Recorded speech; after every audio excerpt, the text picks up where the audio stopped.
Okay, let's solve a quadratic equation by completing the square.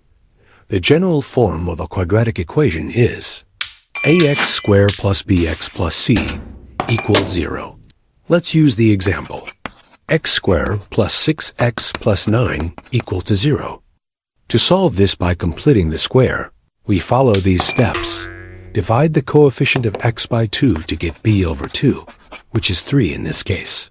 Square the value from step 1, which gives us 3 squared equals 9.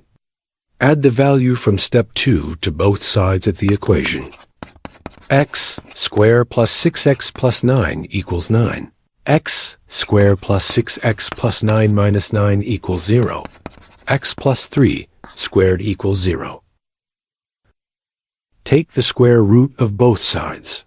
X plus 3 equals 0. Solve for x. X equals negative 3. Therefore, the solution to the quadratic equation x squared plus 6x plus 9 equals 0 is x equals negative 3.